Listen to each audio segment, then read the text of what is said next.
Kitchen வீடியோக்குள்ள உங்கள் அனைவரையும் வரவேற்று பிரண்டை குழம்பு எப்படி வைக்கிறதுங்கிறத பார்க்கலாம். வாங்க வீடியோக்குள்ளே போகலாம். பாருங்கள், பிரண்டை நல்லா சுத்தம் பண்ணி வச்சுருக்கேன். இந்த பக்கம் இதில் இந்த நரம்பு மட்டும் எடுத்துடணும். இந்த 4 சைடு இருக்கிற நரம்பு மட்டும் இப்படி எடுத்துட்டிங்கன்னா வந்துடும். அதை மட்டும் போட்டு கழுவி வச்சுருக்கேன். அது தேவையான பொருள் தக்காளி, வெங்காயம், பூண்டு, மல்லித்தலை. அப்புறம் இப்போ தாளிக்கலாம். வாங்க வீடியோக்குள்ளே போகலாம். நல்லெண்ணெய் ஊற்றிக்கிறேன். நல்லெண்ணெய் தான் நல்ல டேஸ்ட்டாக இருக்கும். இது உடம்புக்கு ரொம்ப நல்லதுங்க, நார் சத்து உள்ளது. ரொம்ப எண்ணெய் காஞ்சிருச்சு. இப்போ கடுகு போட்டுருவோம்.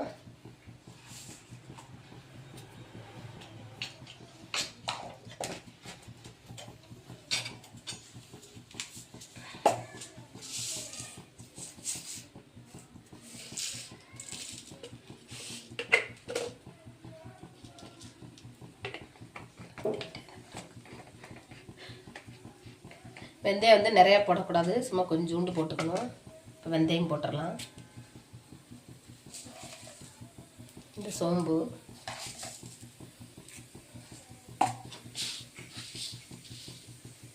ஜீரகம் எல்லாமே நல்லா பொரியட்டும்.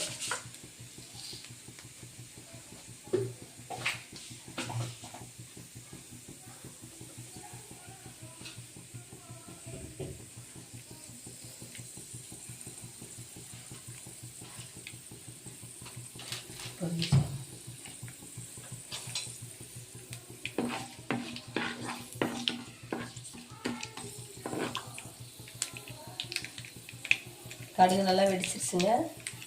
இப்போ பிரண்டையை முதல்ல நல்லா வதக்கலாம். இது வேக வைக்கணும்னாங்க, வேக வச்சா சத்தெல்லாம் போயிடும். தள்ளிட்டு கை எடுத்து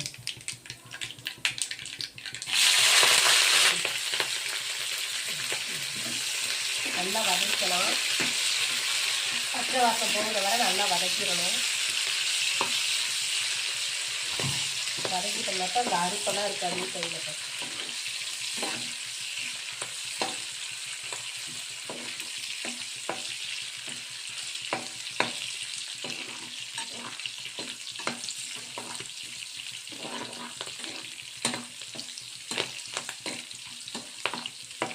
தலை இருந்துச்சுங்க, அந்த தலையோடையே போட்டேன் நான். அதெல்லாம் சடசடன்னு வெளியிட்டு பச்சை வாசம் போக நல்லா வதக்கிடணும்.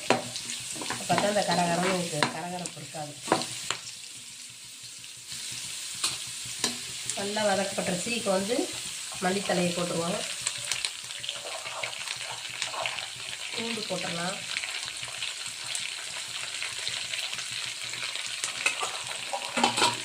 சின்ன வெங்காயம் போட்டுருவோம்.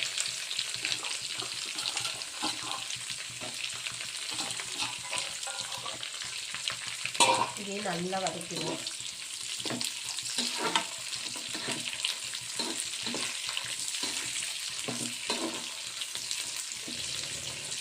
கொஞ்சோண்டு உப்பு போட்டுக்கலாம். தேவையான அளவு உப்பு போட்டுக்கலாம்.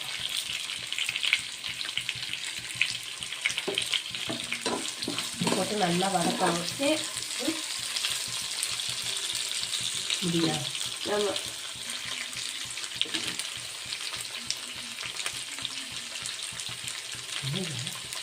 ஆமாம், நரமுடி இருந்துச்சு. இது பார்ப்போம். இதை கிட்ட பண்ணிக்கிறேன்.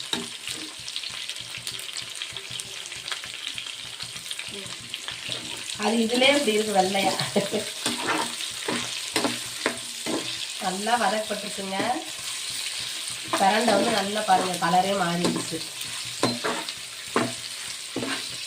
இப்போ தக்காளி போட்டுடலாம். 4 தக்காளி போட்டிருக்கேன். இதையும் நல்லா வதக்கணும்.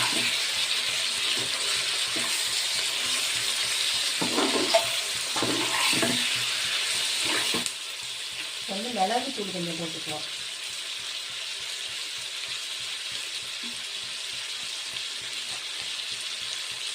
மஞ்சத்தூள்,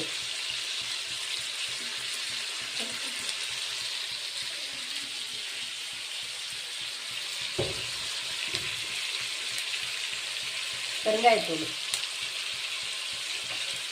போட்டுக்கலாம். வந்து நல்லா வதக்கிடுவாங்க. தக்காளி எல்லாம் நல்லா வதக்குவோம்.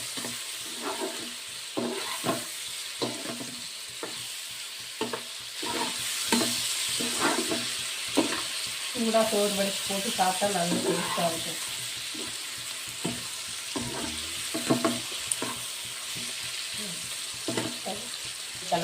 மல்லித்தூள் போட்டுக்கிறேன். காரத்துக்கு தகுந்தது மிளகாத்தூள்.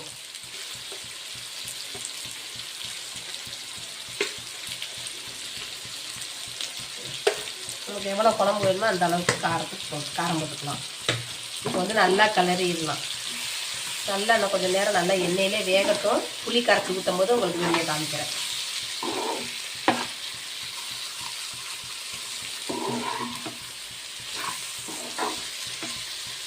புளியை காமிக்கிறேன்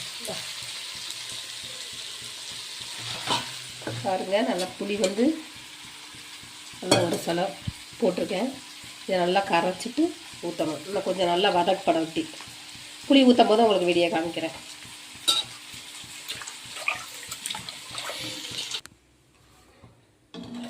நல்லா உப்பெல்லாம் கரெக்டாக இருக்குது. இப்போ நல்லா மூடி வச்சிடலாம். நல்லா கொதிக்கட்டும். இறக்க போகும்போது காமிக்கிறேன். நல்லா சூப்பராக இருக்குது. சூப்பராக வந்திருக்கு. வாசமும் நல்லா இருக்குது. இது வந்து உடம்புக்கு வந்து ரொம்ப நல்லது. நார் சத்து இது வந்து பசி எடுக்காதவங்களுக்கு நல்லா பசி எடுக்கும். இது துவையலும் அரைச்சி சாப்பிட்லாம். அதே மாதிரி புளிக்குழம்பு இதே மாதிரி குழம்பு வச்சும் சாப்பிட்லாம். நல்லாயிருக்கும். இது இட்லிக்கும் தொட்டுக்கலாம், சாப்பாட்டில் போட்டு சாப்பிட்டுக்கலாம். இப்போ வந்து இறக்கிடலாம். ஸ்டவ்வை ஆஃப் பண்ணிடலாம். இதே மாதிரி நீங்களும் உங்கள் குழந்தைகளுக்கு வச்சு கொடுங்க. குழம்பு இதே மாதிரி வச்சு சோறு போட்டு பிள்ளைகளுக்கு ஊட்டுங்க. நல்ல பசி எடுக்கும். இதே மாதிரி வதக்கி சட்னி அரைச்சி அதுவும் இட்லிக்கு தொட்டு சாப்பிட்டாலும் நல்ல டேஸ்ட்டாக இருக்கும். பசி ரொம்ப எடுக்கும் குழந்தைகளுக்கு. நல்லா சாப்பிடுவாங்க. இந்த வீடியோ பிடிச்சிருந்துச்சுன்னா லைக் பண்ணுங்கள், ஷேர் பண்ணுங்கள், கமெண்ட் பண்ணுங்கள், பெல் பட்டனை கிளிக் பண்ணிவிடுங்க. ஃப்ரெண்ட்ஸ்க்கெல்லாம் ஷேர் பண்ணிவிடுங்க. அடுத்த வீடியோ பார்க்கலாம்.